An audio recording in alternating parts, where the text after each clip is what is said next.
Hope springs eternal as planting season arrives. Sure, there's uncertainty, but farmers are eternal optimists as they know what they do now will impact them all year long.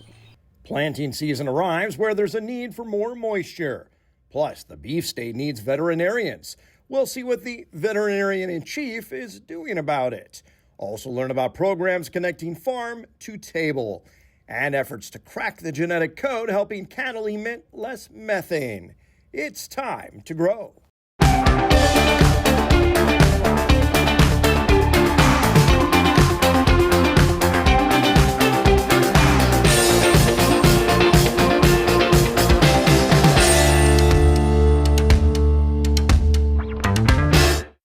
Nebraska needs veterinarians, not just those working with cats and dogs, but here on the farm in the heart of the beef state. NTV's Morgan Ahlstrom has our top story. I'm Morgan Ahlstrom in Lincoln. Governor Jim Pillen joined officials in announcing a program aimed at attracting veterinarians to the state. Pillen, a veterinarian himself, says the program will reward veterinarians who accept a job in rural Nebraska who do 80% of their work in food animal production and agree to stay for 8 years. The grant program will award up to 13 new veterinary graduates with a $150,000 grant per veterinarian. The grants are meant to help Nebraska's veterinarian shortfall and encourage people to work in rural areas. We have a problem that's been evolving for a number of years in that we get 26 to 28 students into veterinary school every year, and 26 to 27 are doing small animal medicine, and we're running into an extraordinary shortage of food animal practitioners across the state. Pillen says this program is a part of the state budget. We started the funding mechanism a session ago, and it's $2 million a year coming out of the state budget. Pillen says this program is also a crisis plan for disease. You know, we've been blessed to not have a foreign animal disease in this country since 1918. If a foreign animal disease would come, we need our veterinaries with a really, really sharp axe, and we need enough of them so that we can get the programs in place to mitigate the spread of it. Nebraska Department of Labor Commissioner Katie Thurber shared who is eligible for the grant. The grant award selection process will focus on candidates' passion for production animal health, relevant experience, academic success, and commitment to rural Nebraska.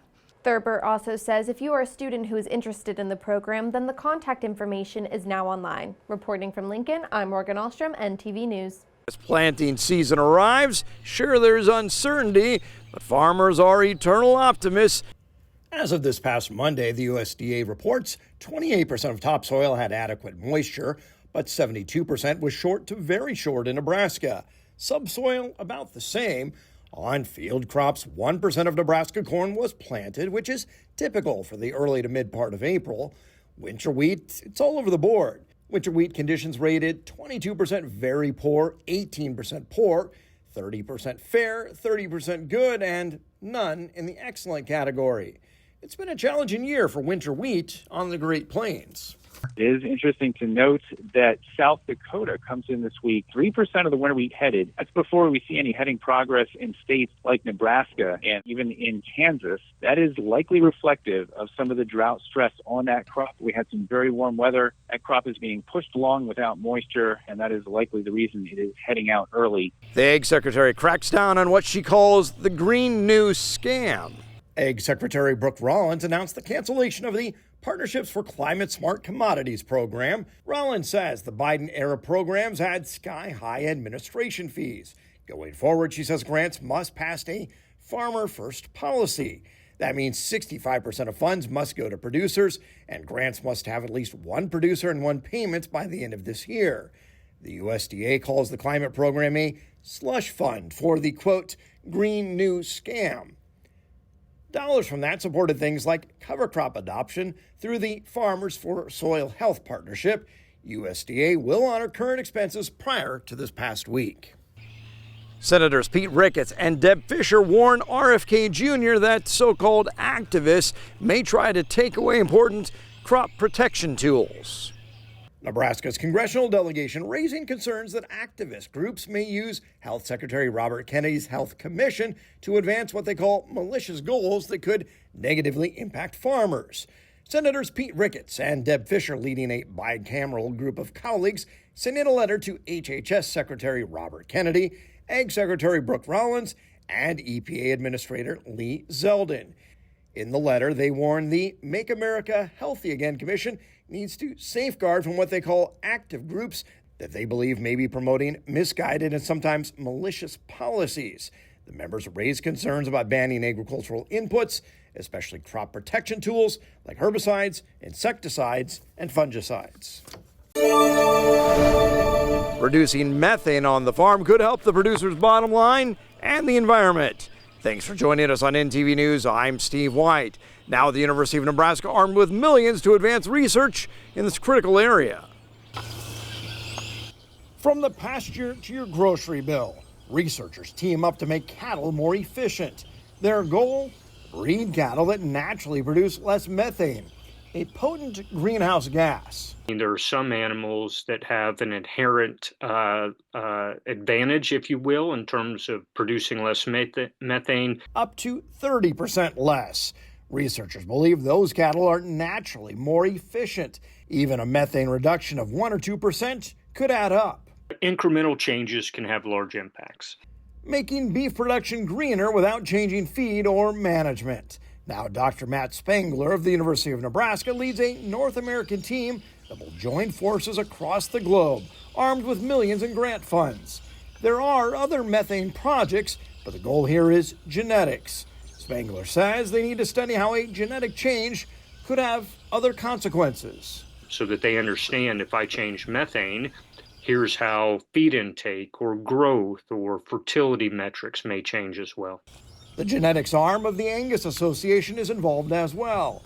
Cattlemen point out the American herd is the smallest it's been in 60 to 70 years, and they believe they'll have to produce more beef on fewer acres. That means asking more of the cow, and this research could help them create new genetic tools. And the nice thing about utilizing genetics is it represents a cumulative and permanent source of change then to the animals.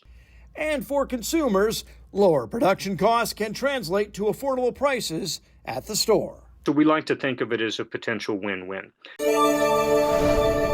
Food pantry shelves have been restocked after they ran bare. I'm Steve White at Hope Harbor in Grand Island, where the food pantry continues to have needs. This is full up here and it's gone. A wall full of food disappeared in days. This community food pantry has struggled. It'd get full, and then by the end of the day it was bare bones, and that was just happening daily. Hope Harbor put out the call for help, and the community responded.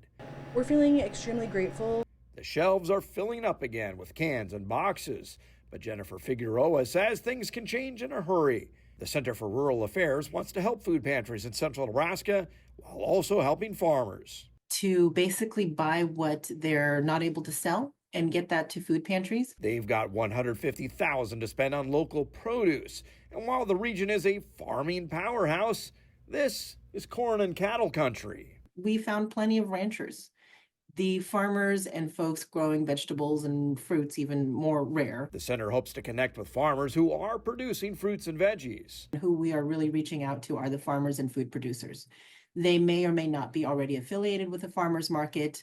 And if they want to be, we can help with that. If they don't know where to start, we can help with that. But in the end, we are taking this money and paying the farmers directly. And what's left would go to food pantries. Hope Harbor says fresh fruit flies off the shelf. As soon as people see that, especially where they know, no questions asked, no app, for that little shelf area, they just grab their items and go. They're thankful for the canned goods they do have, but would gladly take fresh produce. So if we were able to have that extra help, that would be amazing. And we continue our farm to table theme with this report from Lincoln. I'm Alex Barbosa Ranco Lincoln with a Farm to Table program at Northeast High School is helping students learn in the kitchen. The Farm to School Grant Program through the U.S. Department of Agriculture has allowed Lincoln Public Schools to purchase more than $1.4 million worth of local produce, chicken, and dairy. Family Consumer Science Curriculum Coordinator Kristen Vest says as part of the grant, a guest speaker from Picnic Hill Orchard in Lincoln visited the class earlier this week. Now students are demonstrating and preparing food for the Farm to School Committee Food Showcase on Wednesday. These are Culinary 2 students at Northeast High School.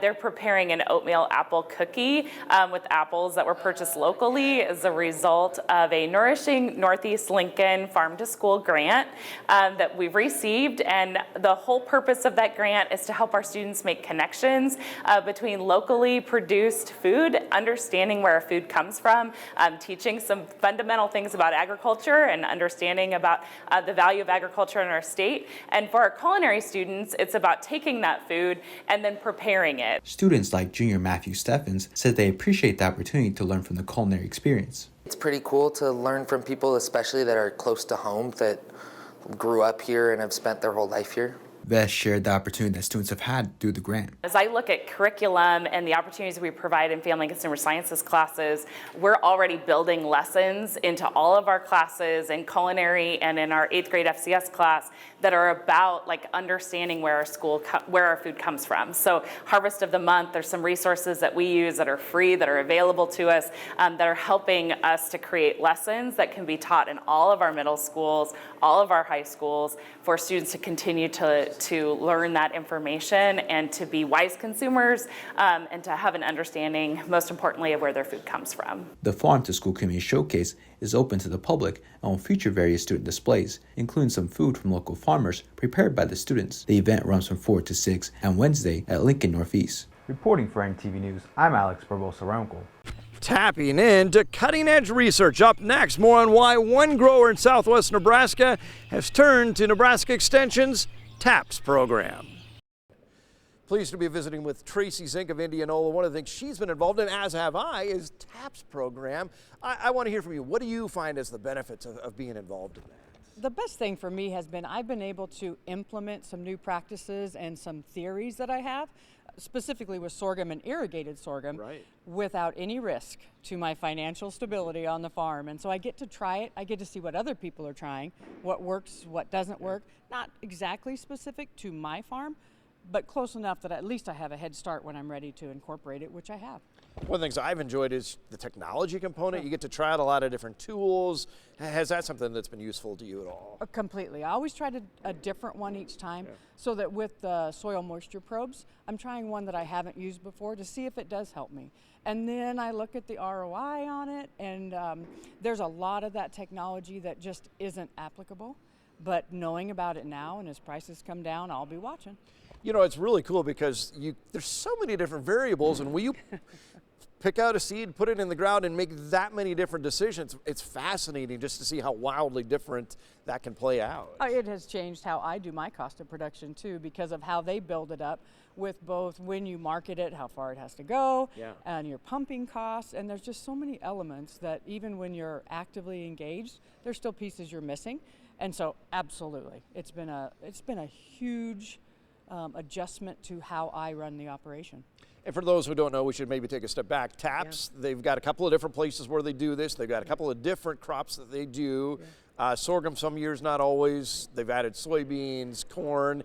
You make a bunch of decisions. You go online, you decide, is it time to irrigate and fertilize, and how much, and seed selection, and all of that, right? It's fun. It's kind of like, is it The Sims that you can play? I'm not a big gamer, but you actually, and that's what we hope that TAPS gives, is the perspective of actual agriculture to some people that aren't there. The fun thing this year, or last couple of years, is TAPS is spreading.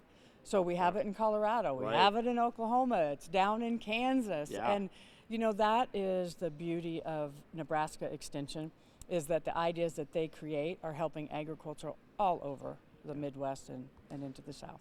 And they produce that report every year on TAPS, and I know people aren't even in the contest who have to read through that and see, oh, that hybrid did really well, that surprises me. Oh, look at what their number was and how much nitrogen they put down, and it really is interesting to look at. What you add in crop insurance and see how that played out, and then you go back and look at the weather, because it's all related. And that's a really nice thing, is that one element in and of itself doesn't solve and doesn't make you, but you can see where some people did their marketing choices and when.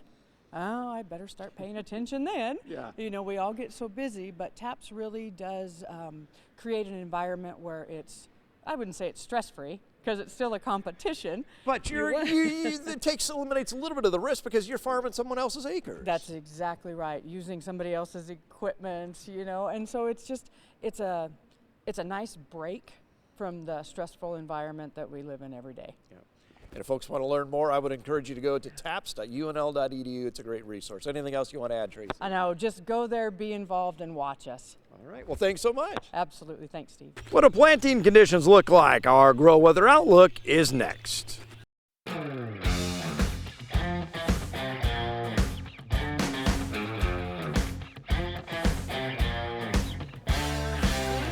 Well, this week's drought monitor was released, and it does look pretty similar compared to last week's report. Obviously still dry across the area, so let's get an update here on the drought monitor. Looking at the state of Kansas now, which looks relatively similar. No drought, about 16.25% in that category. Meanwhile, abnormally dry, about 83.75%.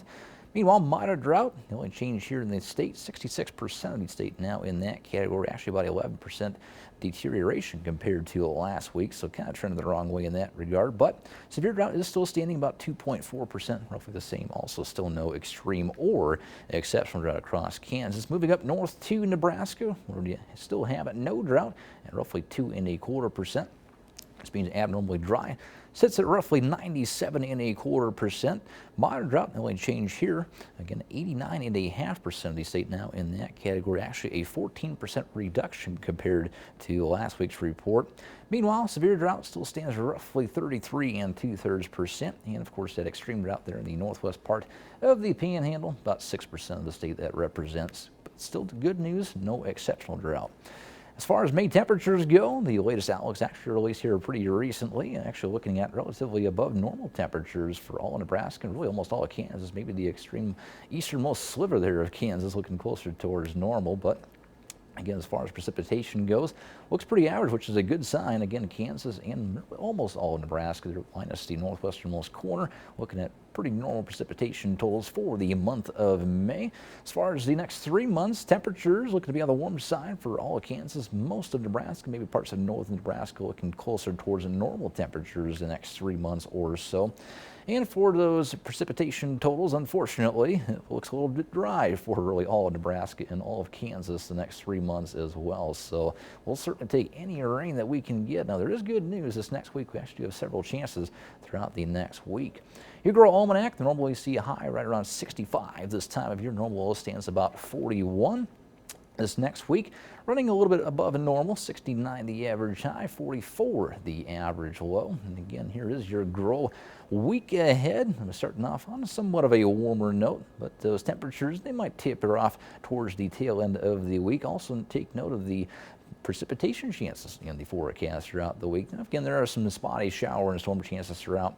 May have to watch towards the tail end of the week. Possibly a better system. Of course, a lot can change between now and then as well. But your girl proverb, if it, of course, today is Easter Sunday after all, kind of ties her right in. Maybe has some rain today, but again, maybe not. I guess the old why still goes, if it rains on Easter Sunday, it will rain the next 7 Sundays. Of course, maybe looking at that long-term precipitation totals, well, maybe not. We'll have to wait and see on that one. But that is a check of your Grow Weather Report. Stay tuned next week when once again, it'll be time to grow. In Nebraska, the winds howl and the weather tests our resilience. Trees provide economic benefits, and we'll learn how a champion tree inspires a movement to plant more. Here in Nebraska, where the winds howl and the seasons test our resilience, there's a fortress of conservation from trees like this. I'm Steve White. That's no ordinary tree, and it shares an important message this Arbor Day. Nature. Nebraska's treeless plains are a thriving landscape, transformed by a holiday rooted in the Arbor Day state. And it all started in Nebraska. Alan Bartle says the Great Depression taught a hard lesson. Nebraska formed natural resources districts, planting over 100 million trees to anchor soil and shelter livestock. But some windbreaks are vanishing. As commodity prices rise, some of them shelter belts are coming out, and trees aren't always being replanted. So the work Nebraska's NRDs do, selling millions of trees to landowners, is pretty critical. The Lower Loup NRD has planted 12 million trees. So here's 36 feet here. This giant cottonwood at Pybel Lake wasn't one of them, but stands proud on NRD land. It was like 37.2 feet around and 80 feet tall.